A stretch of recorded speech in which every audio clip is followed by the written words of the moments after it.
Hymn number 347.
Welcome, everyone, to Community Church at our afternoon service at 2 o'clock. I'm Reverend Jude Geiger, the Minister for Community Engagement. We are joined today by our guest preacher, Reverend Greta Jo Seidohl, who is visiting us from Michigan, the Upper Peninsula, and our choir is here, and our music director, Jerry, is leading our music. And you are here, Sandy in particular is here, all of you are here in person. Those of you that are watching live online and the others that tell me you'll attend later in the week.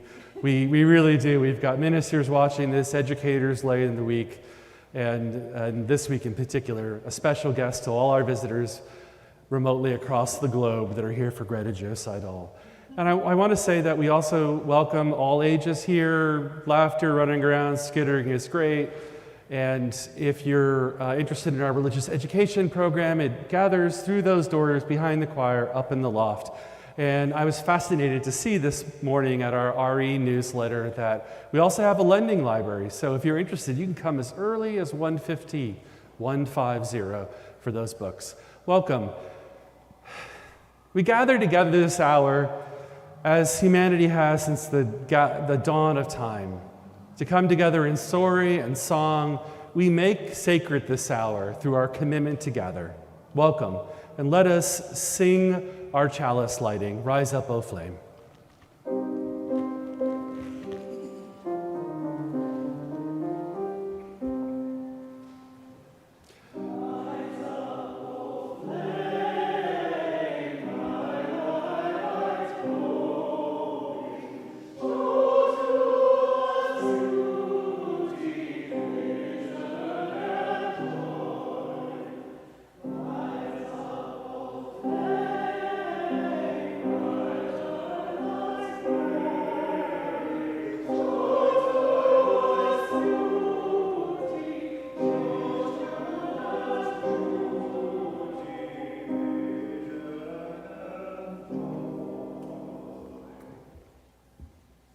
In our unison candle lighting, we light this chalice, this candle, the flame of our heritage.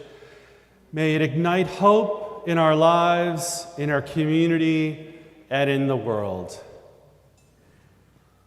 I invite you to join in our unison affirmation.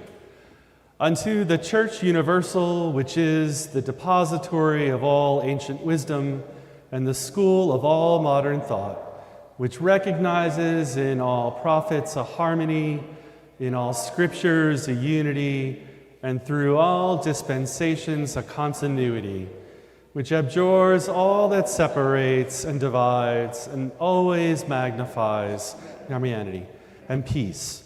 which seeks truth in freedom, justice in love, and individual discipline in social duty, and which shall make of all persons one beloved community, unto this church and unto all its members, known and unknown, throughout the world, we pledge the allegiance of our hands and our hearts.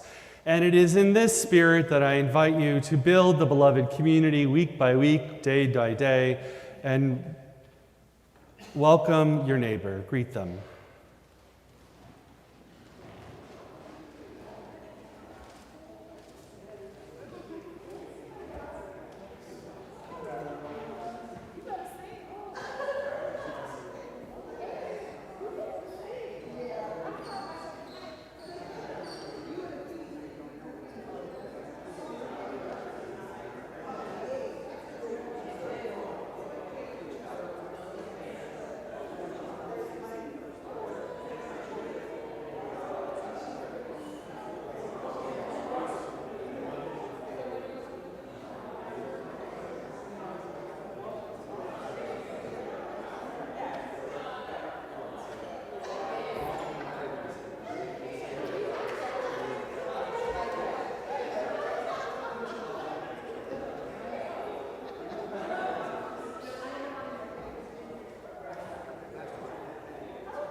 I welcome us all to return to our seats and find a stillness. We'll be singing seated, Find a Stillness.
God of mystery, Spirit of life found in the breaths between our bodies, in the silence between our words, help us to be aware of your presence today.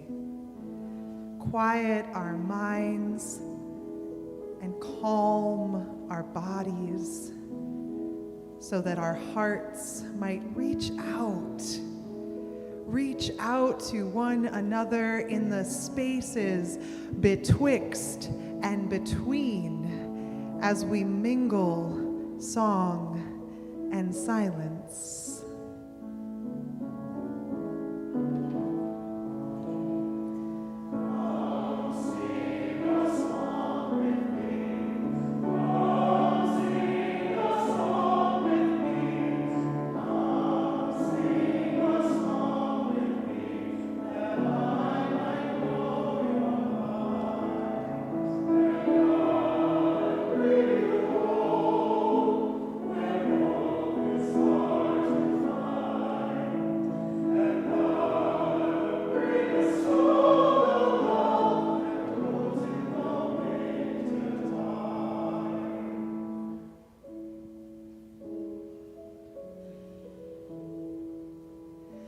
Source beyond knowing, God of our own understanding, stir within us our shared divinity. As we move through this world filled with noise and limitless distractions, ground our thoughts in our deepest truths, that we might move each day with greater intention. Like a breath of cold air in the fresh sun of the morning, may you awaken our lungs to speak justice. Clarify our imaginations to seek truth, and fortify our bodies for the shared journey toward becoming.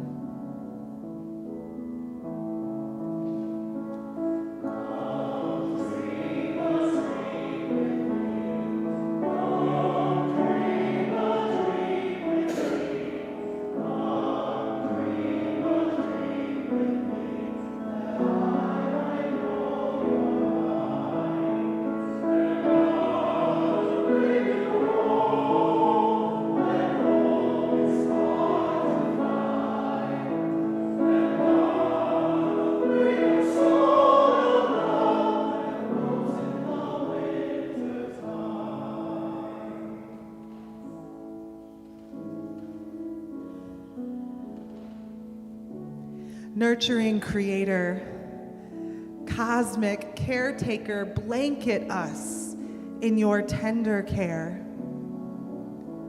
As our hearts gather together, some celebrating, others breaking, may we have your willingness to hold it all. May the winds and rains carry our care to all who grieve, who rage, those who wait with anxious hearts. May the sun shine down our love on those who laugh, those who cheer, those who pause in gratitude. Today, we lift up these names to our own hearts and awareness, and to the winds to carry our care. Lisa, Dorothy, Ellen,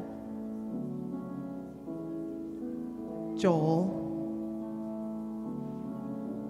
Malika,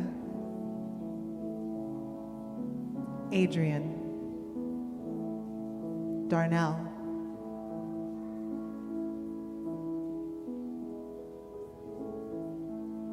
May our song travel to them and back to us again.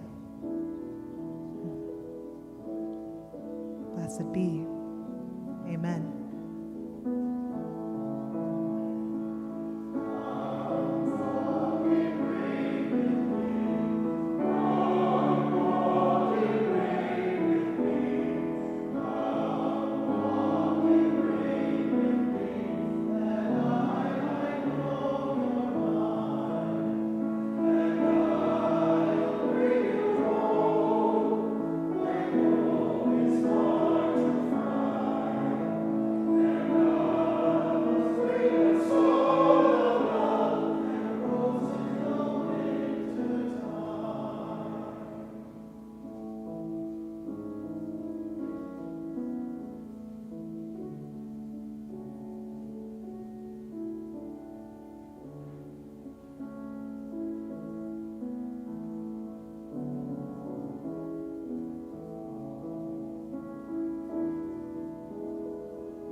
You take one more deep breath with me.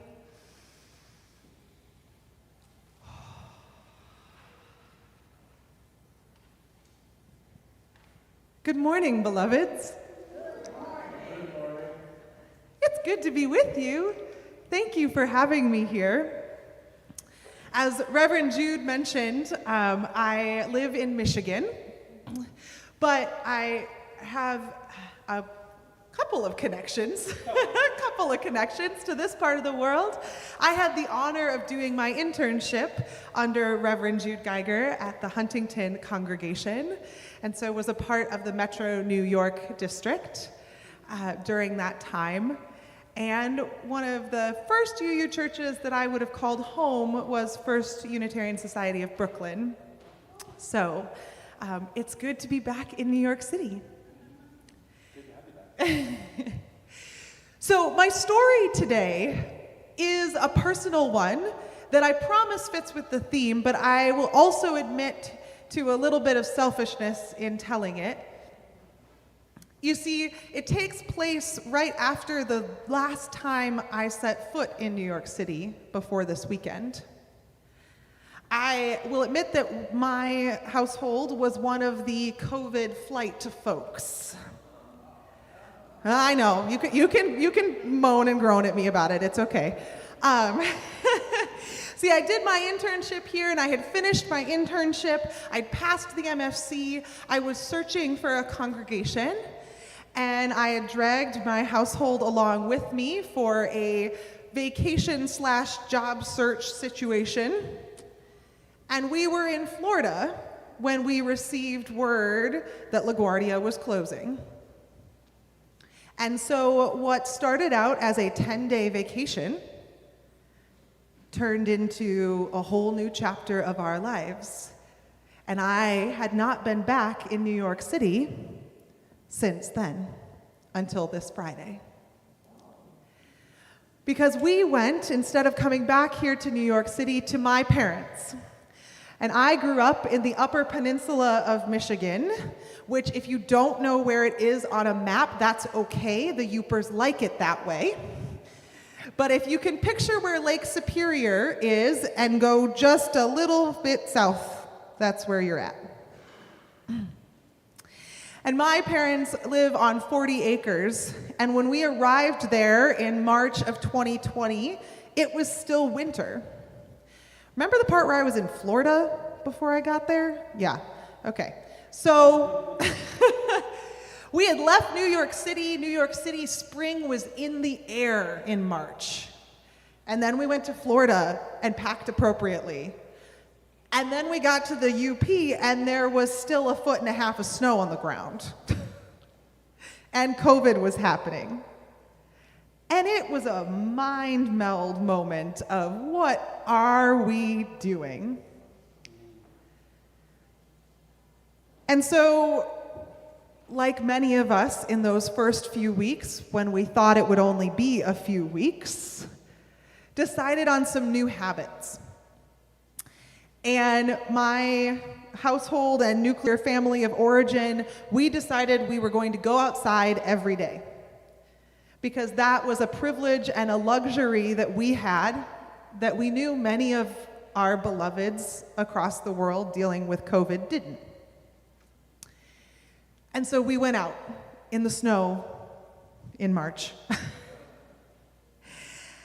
And my mother will tell you that March is the best snow time because during the day it heats up and the snow melts a little bit. And then at night it goes back below freezing. And this magical thing happens to the snow where it gets a couple of inches of crust. And you can walk through the woods with no trail and don't sink. You walk on it like a frozen lake. So that was our mission, to go out and appreciate the snow crust every morning. And so this one morning we set out and we started on a trail that we knew and we were making our way. And then probably my mother, who loves to wander, said, "Let's go this way instead." Took us off trail, walking straight into the rising sun that was only about halfway up in the sky. And about 5 or 6 steps off trail, the crust failed, and she slipped through. Up to her knees in snow, she fell down, and she just sat there for a minute. I watched her weight sink back onto her heels and her eyes drift up to the sun and the trees. I was probably about this far away from her, and I very distinctly remember standing there going, "Okay, are we going? What are we doing?" And so a few moments later, feeling all proud of my comeback, I walked up behind her, tapped her on the shoulder and said, "We're supposed to be praying with our feet, Mom." I think you might be able to imagine the motherly look she gave me. It's a quip from my childhood faith, the idea of being the hands and feet of the church, of moving through the world, doing the good work. I walked right past her. She's still sitting in the snow, and I kept going. And she took her sweet time before she stood up and followed me. We didn't talk about it, but I couldn't stop thinking about that withering mother look I'd gotten, about my comment, and eventually about how wrong I was. We had come into a time, into a season of pause, and the woods and the world had invited us to slow down. And here I was, determined to move. I don't think my mother meant to teach me a lesson. I can check with her later. She's listening right now. But in that moment, she didn't listen to the tale we've been told that we must always be moving, that we must always be making progress, that there must always be a goal. In that moment, she listened to the snow. She didn't fight the collapse beneath her feet. She let it cushion her fall. She let nature call her into a moment of embodied prayer. I could have answered that call, but I was stubborn. So I keep that image of my mother knelt down in the snow, staring at the sun and the shadows close, particularly in moments when I think I'm not doing enough, when I'm not moving enough. And I remember the power of 30 seconds of embodied prayer. 30 seconds of listening to the snow. So what was a time for you when nature or the world called you to listen? Did you? Or were you stubborn? Can we listen next time?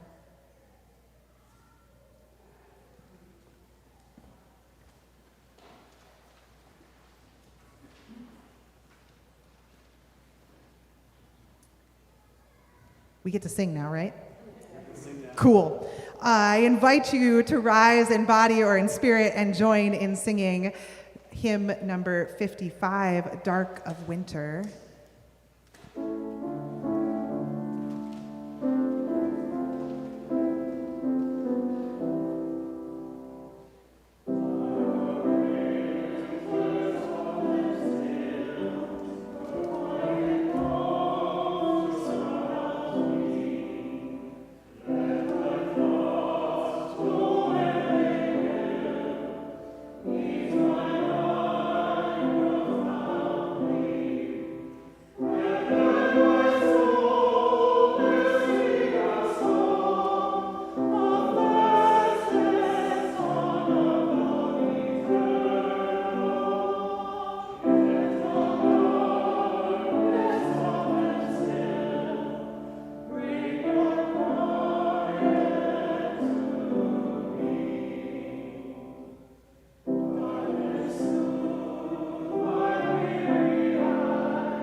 You can remain seated for our next hymn, Meditation on Breathing, number 1009.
I breathe out love. What are we doing here? We are gathering, we're building a beloved community. This time we know we have a guest preacher from across the country, and we know folks are watching online every week and even more this week. And in this spirit, I remind us all that we are a 7-day church. We have programming Monday through Sunday, mornings, afternoons, and evenings. Almost everything is accessible online if you can't be here in person. And we have one announcement today. The Saturday, February 3rd, Circle Lunch in Manhattan is fully subscribed now at 15 people. Woohoo. However, because plans can change, who here ever has plans? Only one of me. Okay. For the 3 of us that have plans, do they ever change? Only me. Okay, some people that didn't have plans before now admit those plans that did not exist have changed. You can still sign up on the wait list or wish list after the service in the event there are cancellations next week. And if this keeps happening, we'll just spread out our meals. I invite the gathering. Our ushers will come forward to take a collection now. And if you can't, it's fine. It's all good. Welcome.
Can you all hear me okay if I leave the mic here? Do I need to pick it up?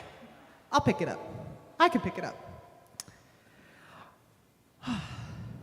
All right, I'm about to break a sermon rule in front of my internship supervisor. There's sort of this Fight Club rule among ministers that you don't talk about your sermon process in sermons because it's meta and redundant. But here we go. I hopped on Zoom with Reverend Jude to discuss the service today a while ago, and I asked what had been covered in your month of silence, how many words and how much talking had been done about silence. Because coming in as the guest preacher at the end of the month, you know you're kind of at the end of the list of possible topics. And he told me about the wonderful services you'd had from him and Brother Zachary, and I went, okay, check that one off, check that one off, check that one off. And then I looked out my window and said, how about snow? And he giggled, and then told me that New York hadn't really had snow. You all had been a little snow-free for the past, 700? 701 days? That's sad. I think that's sad. So I said, okay, we were on the tail end of our big snowstorm of the season, our first big snowstorm in Michigan. And I said, we're going to talk about nature and snow and silence. I'm going to bring some Michigan snowy love your way, and you're going to like it. So here I am. And then I woke up this morning, and good gracious, it was raining. And I'm feeling a little like the universe is playing some funny tricks on me. Of course it's raining. But I'm going to trust the leadings of the Spirit and ask that you do too. So to that end, can I invite you into a position of imaginative meditation? Take yourself back to when you left wherever you call home this morning. And imagine that you walked out the front door, and instead of rain, you saw fluffy flakes. That you saw nature's glitter falling from the sky. And instead of trudging underneath an umbrella or a hat to the nearest subway, you got to dance in it. Maybe you even stuck your tongue out. Keep that spirit.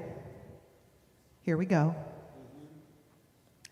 Robin Wall Kimmerer, in her book Braiding Sweetgrass, says, "In winter, when the green earth lies resting beneath a blanket of snow, this is the time of storytelling.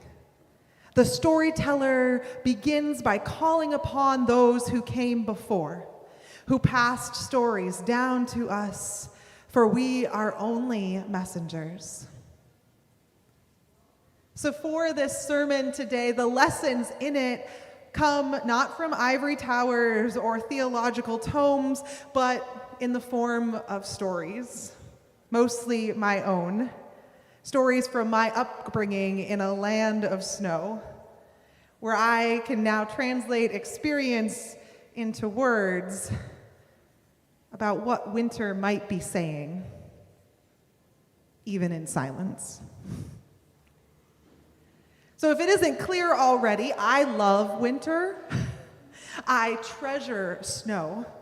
Regardless of where I lived, whether New York City or San Francisco or Michigan, this has a lot to do with the fact that I had the privilege, in my opinion, of being born into a family that lived, breathed, worked winter.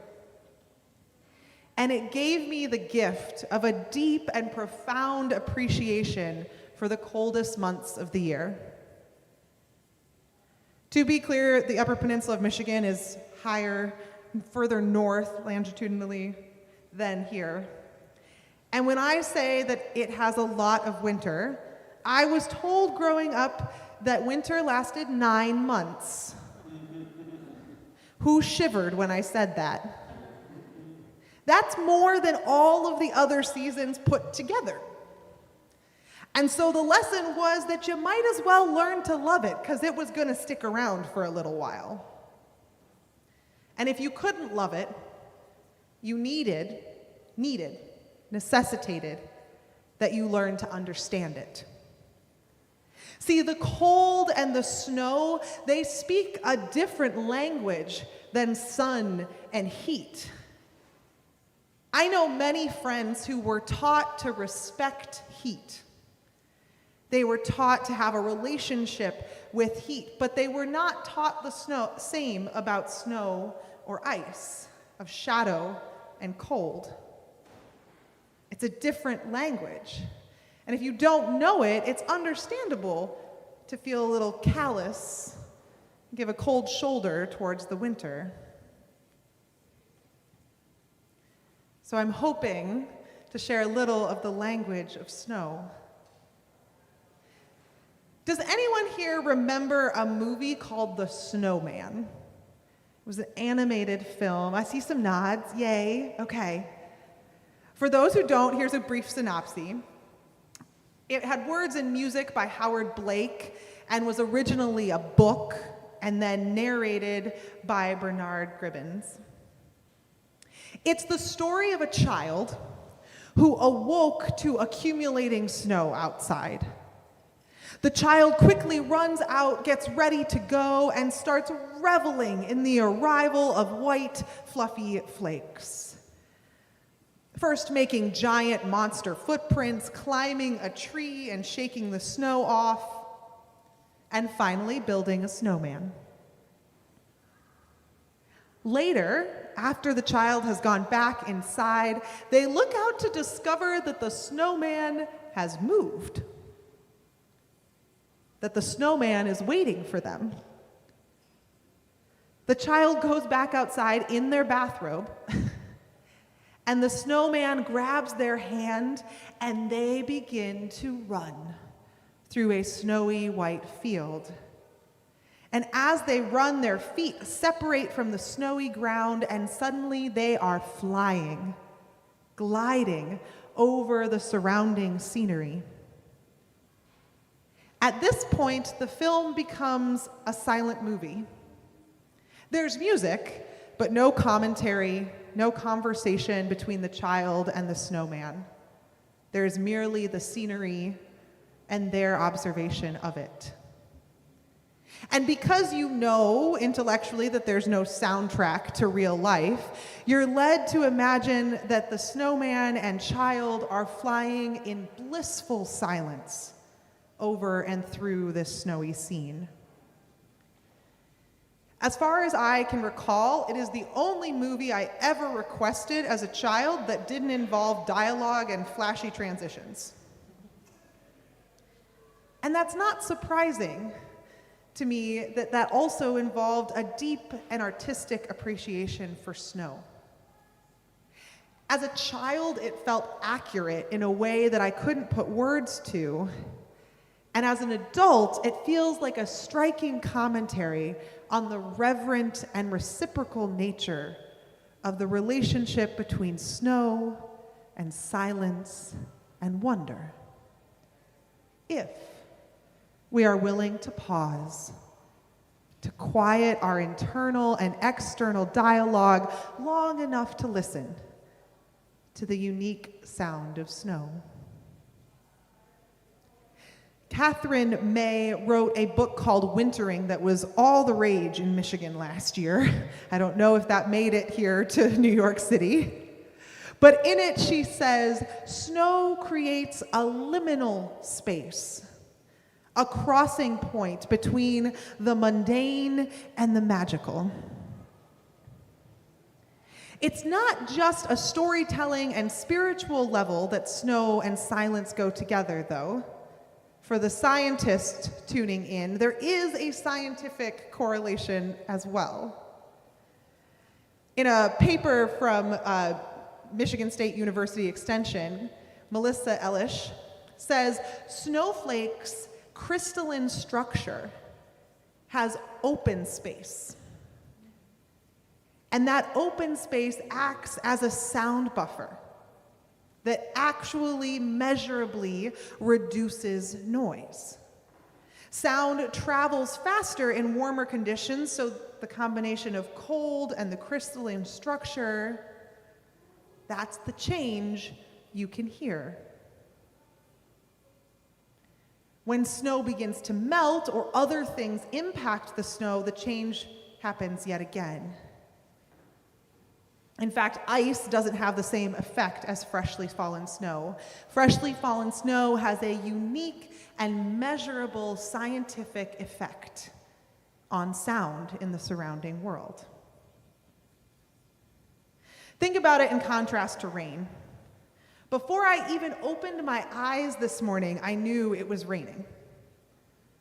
I could hear the difference in the cars moving down the streets. I could hear it on the window panes. I could hear it on the roof. Rain can be really, really loud. I had a little paragraph here about imagining the sound of rain. Again, you don't have to imagine this morning. But snow, even the fiercest snowstorm, the biggest blizzard I have ever witnessed, will make wind howl, it will make trees bang, it will create a racket with other things, but the snow itself the snow itself. It can fly so fast that it creates a Star Trek hyperdrive visual experience, but it's still silent.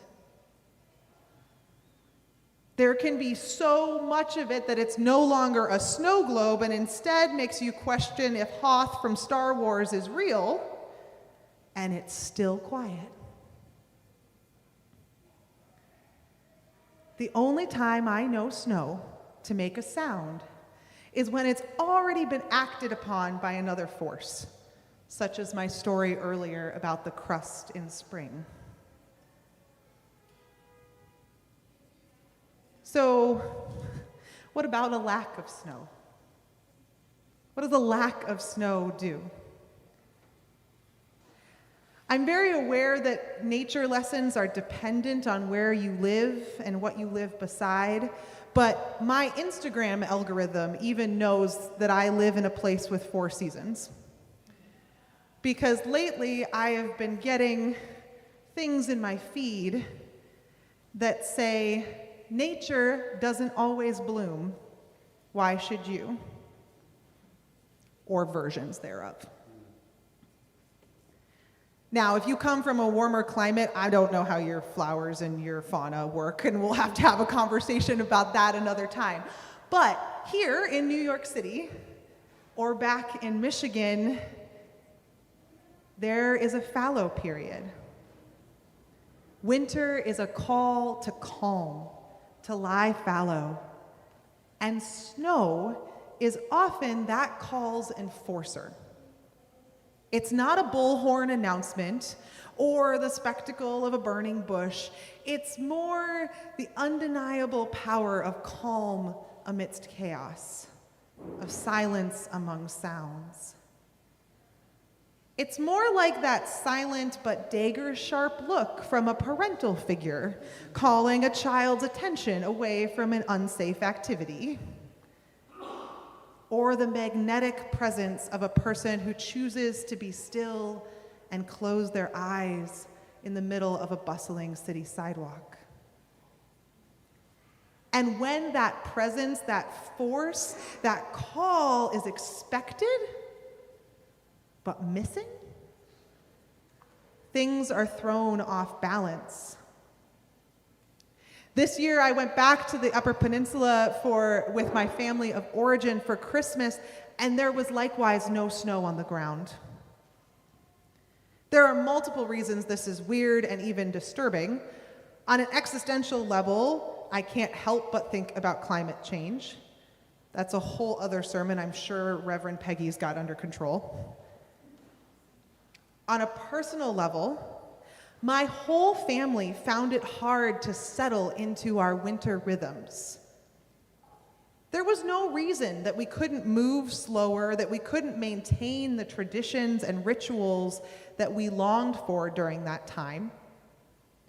Long walks in the woods, finding a new river, sipping coffee by a kitchen window, and watching the wild animals. But for some reason, the lack of snow made us all anxious.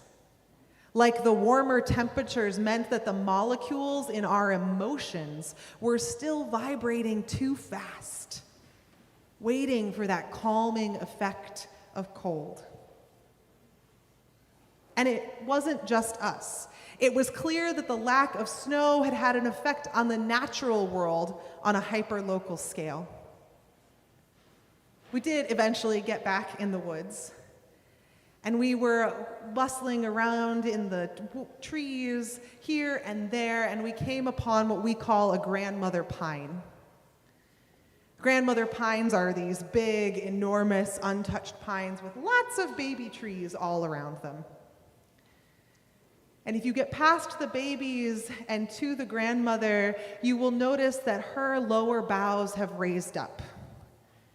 And there is essentially a big old cave underneath her that acts as shelter in the normally snowy months for myriad animals and the curious 4-year-old who wants to have a tea party. And so my mother and my 4-year-old crawled underneath the grandmother pine, and the rest of us settled into a waiting game for the tea party to wrap itself up. But all too quickly, they came scurrying back out. And we looked at them strangely, like, what are you doing? The look on my mother's face as she said, "There's mold everywhere." I'm sorry, what? There was a coating of gray mold on the entire floor of the grandmother pine. Now, yes, leaves and pine needles fall, plants are done at the end of summer, and mold is a natural part of the decay process. But it's supposed to happen under snow. And again, that's not just what I'm used to. The wet and the warmth accelerate those processes. They keep them contained. They tell bugs to hibernate. There are a whole lot of things that happen that were disrupted by the lack of snow. It also explained my father's sneezing. That snowy maternal stare hadn't arrived. Snow had not come declaring bedtime for the forest, silently ushering in sweet dreams for flora and fauna alike. And the forest was cranky because of it. I am not the right kind of science person to know what the implications will be in spring, but I know that when my 4-year-old doesn't go to bed on time,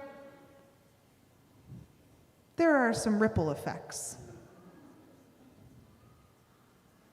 And I'm willing to bet that the arrival of the snow, the late arrival of the snowy blanket, is going to have some effects come spring. And I know that because I know that rest is essential. I know that silence and calm are essential for growth, no matter how much of an extrovert I might be. Silence and sleep are when dreams awaken, when growth is made possible by pause. That is a lesson that snow taught me. To break from growing, to pause from transforming, and to integrate all that had changed in the past seasons. Snow and silence have the capacity to do the same for us if we will let them.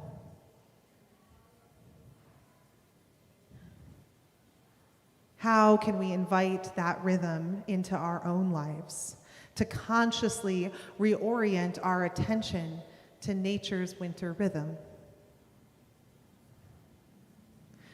Okay, enough about snow in the middle of the woods. What about snow in the city? My references to sci-fi and fantasy aren't just because I'm a nerd or I like the giggles that happen when I make them. It's because snow is magical. It has superpowers even greater than the supernatural rhythms of places like New York City. It can bring giant cities to a screeching halt with as little as an inch of its dusting. The first time I remember this, I can't tell this story without giggling because I still find it absurd. I was in Washington, D.C. at 8 years old. I was homeschooled and had flown by myself to visit a cousin who promised to be an award-winning tourist for all the learning D.C. had to offer. And we were in the first Smithsonian of our trip. I don't know which one. When all of a sudden, over all the loudspeakers, an announcement went out that the museums were closing because it was snowing. Now, I got excited. I thought, oh, cool, snow. And so we exited the museum, and there's a flake there, and there's a flake there, and there's one more flake over there. Normally, the gray sidewalk was now like kind of dark slate color as the snow melted when it hit it. Maybe there was a 1/4 inch of accumulation, and as we walked in the direction of the train, the largest snowplows I had ever seen in my entire life came around the corner. I grew up where we get like 4 feet of snow, and I had never seen snowplows that big. I do not remember a single lesson that we learned reading museum plaques. But I remember my cousin explaining to me that DC wasn't really used to snow. And she said, quote, "Snow could shut DC down." Snow. Gentle, soft, unassuming, silent snow could shut DC down. Now, there are many times in my adult life, as I've become more progressive and participatory in activist circles, that I have a very strong desire to shut DC down.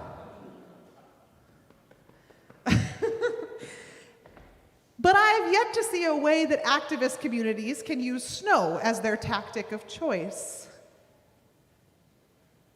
In all seriousness, I remember those hours with such clarity, how still this bustling city had become, how quiet all the noise had gotten. Like a quiet blanket of snow laid over everything that brought everything from an 8-year-old tourist to politicians to pause. And I like that lesson. And I don't actually now think it's that far from the lessons of our activist ancestors. Stay with me.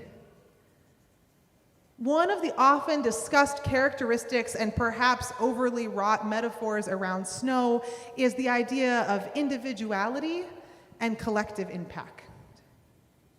Each snowflake is unique. We know this scientifically. No two are ever alike. Just as no two individuals sitting in pews or tuning in online are the same. It's the metaphor of many a lovely children's book. We also know that individual snowflakes weigh just about nothing. And yet, snow brings down power lines. It crushes roofs, and it crumples long-standing yet unstable structures, bringing cities to a standstill. Individuality and collective impact. So when I think of a human example of behaving like a snowstorm, collective nonviolent action leaps to the front of my mind. Everything from the Edmund Pettus Bridge during the Civil Rights Movement to the nonviolent action that took place here in New York City, shutting down bridges and tunnels just a few weeks ago, calling for a ceasefire and an end to genocide in Gaza. Colleague and friend and Unitarian Universalist minister, Reverend Megan Henry, was among those arrested during that demonstration. I also think of my own time participating alongside water protectors at Standing Rock in a snowstorm. In all these cases, nonviolent direct action, the call is not for words. The call is not for noise. The call is not to show off. The call is instead to add our individuality, our single human body, to a collective whole that can't be ignored even in silence. To be a human snowfall that brings a city to a standstill. These moments of solidarity are as beautiful to me as the most magnificent snow day.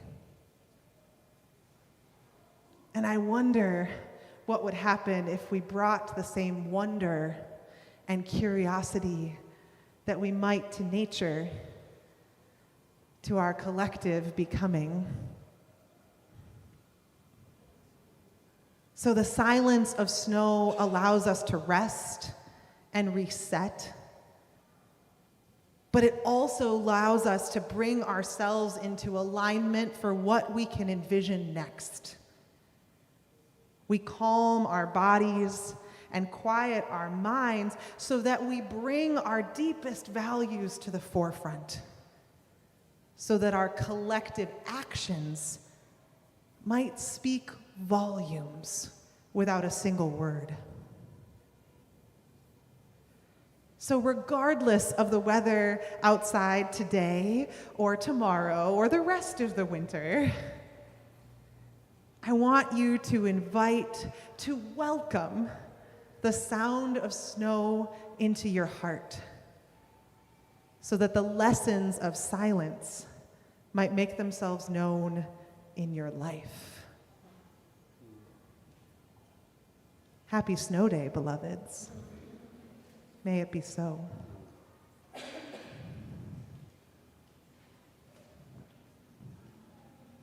invite you to join me in song.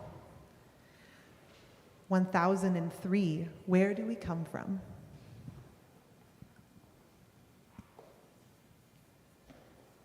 I don't know how to not stand up for this song, so if you'd like to join me in rising in body or spirit.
Knowing how quickly the flame of truth may be extinguished, how easily the chalice of fellowship broken, let us be vigilant in faith, keep peace in our hearts, and make care for one another the watchword of our lives together, so our light goes out everywhere into the world.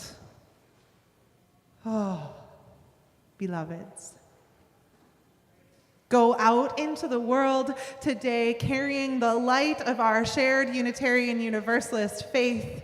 Go out into the world today knowing that your silence, as much as your words, speak volumes. Go out into the world today ready to be a snowstorm, ready to bring the world some lessons from the winter cold, knowing that we need it. We need snow as much as the woods does. We need each other as much as a snowfall does. May you be carried on the cold winds of winter until you come back together again. It is a blessing to be with you. Amen. We will sing our closing hymn, When Our Heart is in a Holy Place, 1008.